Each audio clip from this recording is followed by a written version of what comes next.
할렐루야, 반갑습니다. 8월 20일 새벽 예배 오신 여러분들 주님의 이름으로 환영합니다. 이 시간 하나님께서 주신 말씀은 레위기 25장 23절에서 34절까지 말씀입니다.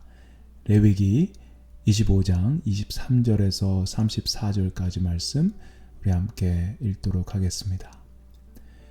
토지를 영구히 팔지 말 것은 토지는 다 내 것임이니라. 너희는 거류민이요 동거하는 자로서 나와 함께 있느니라.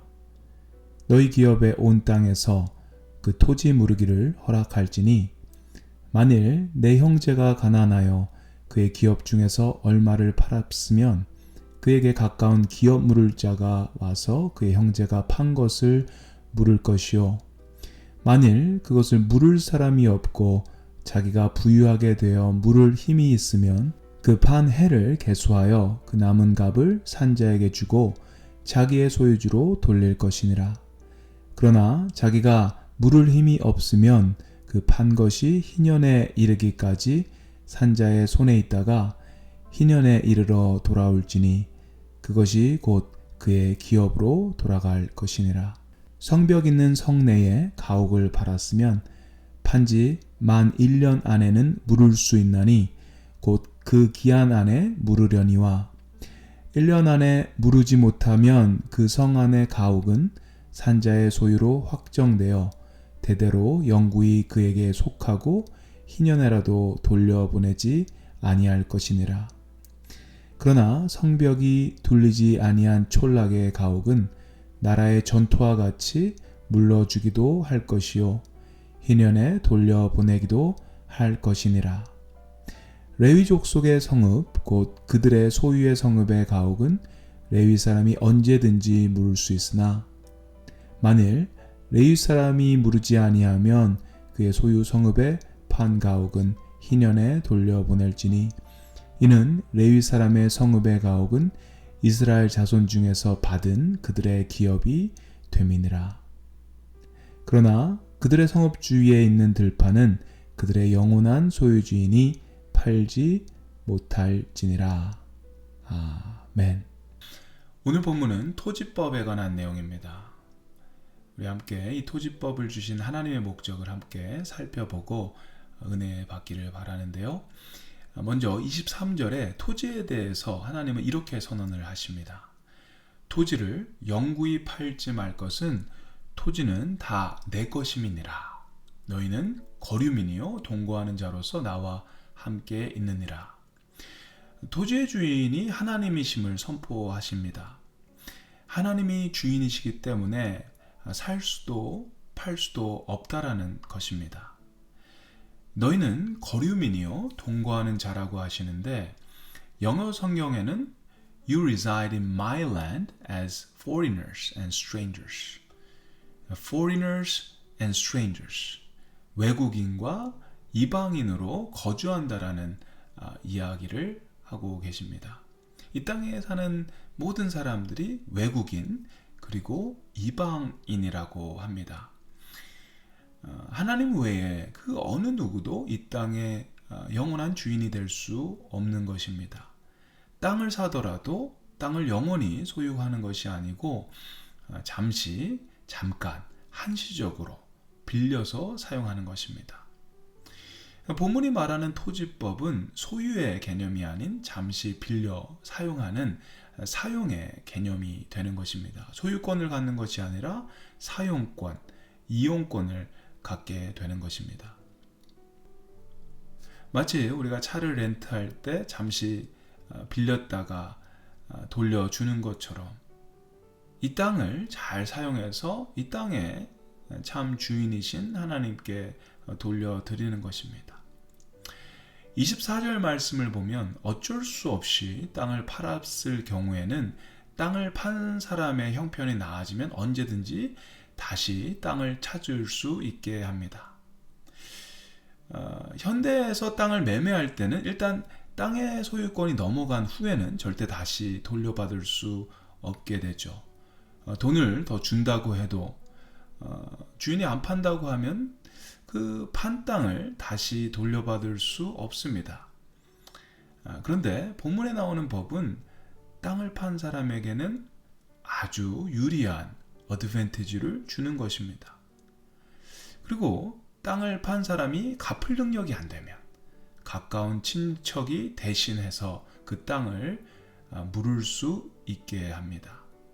정 형편이 어려우면 희년을 기다렸다가 원주인이 아무런 대가를 치르지 않고 다시 돌려받을 수 있도록 합니다. 지금 저희가 사는 현대 사회에서는 상상도 못할 그런 토지법인데요. 어쨌든 이것 역시도 땅의 원래 주인에게는 너무나도 유리한 그런 법이 되는 것입니다. 하나님께서 본문에 나오는 토지법을 통해 우리에게 주시고자 하는 메시지가 무엇일까요? 먼저 그것은 바로 우리가 주인이 아닌 청지기로서 살아가야 한다라는 메시지입니다. 세상의 모든 땅과 우리가 가진 재물, 우리가 가진 생명, 이 모든 것의 주인은 하나님이시고 우리는 잠시 그 하나님의 것을 맡아서 관리하는 청지기의 삶을 살아야 하는 것입니다. 땅이 있고 재산이 있고 건강이 있다고 해서 교만할 수 없습니다. 또 없는 사람들에게 함부로 할 수 없습니다. 하나님이 저희들의 참 주인이시고 저희들은 잠깐 그것을 빌려 쓰는 사람들이기 때문입니다. 저희에게 잠시 맡겨주신 귀한 땅과 재물, 건강, 우리의 삶을 주님이 원하시는 방법, 주님이 원하시는 그런 모습대로 주님의 영광을 위해 잘 사용하시는 저와 여러분 되시기를 주님의 이름으로 축원드립니다. 두 번째 메시지는 희망이 없는 자들에게 희망을 주신다는 메시지입니다. 땅을 어쩔 수 없이 팔아야 했던 사람들, 가난한 사람들입니다. 지금도 그렇고 예전에도 그렇고 가난하다라는 것은 굉장히 어려운 일이죠.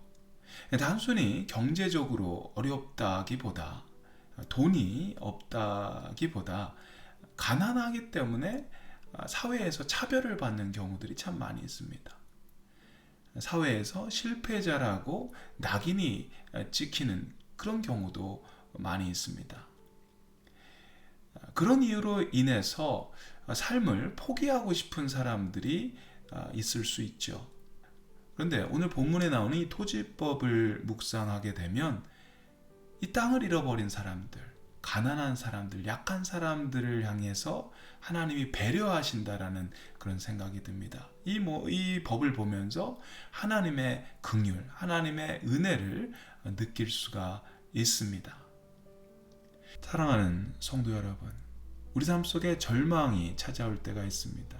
하루하루 힘들게 버티며 꺼져가는 촛불과 같이 그렇게 힘들게 시간을 보낼 때가 저희들에게는 있습니다. 하지만 우리에게는 희망이 있습니다. 이것은 지나가는 것입니다. 희년이 올 것입니다. 이 희년의 메시지, 이 희망의 메시지가 저와 여러분들에게, 특별히 절망 속에 있는 분들에게 온전히 선포되기를 주님의 이름으로 축원드립니다. 사랑의 하나님 감사합니다. 오늘도 말씀을 통해 은혜 주심을 감사합니다. 하나님 그렇습니다. 저희들의 삶의 주인은 하나님이십니다. 저희들의 땅과 집과 저희들의 차, 이 모든 것이 주님에게 속한 것임을 저희들이 고백합니다. 저희는 잠시 이것을 빌려서 쓰는 청지기임을 다시 한번 기억하게 하시고 온전히 주님이 원하시는 아름다운 청지기의 삶을 저희들이 살게 도와주시옵소서. 특별히 어려운 자들을 저희들이 바라보기를 원합니다.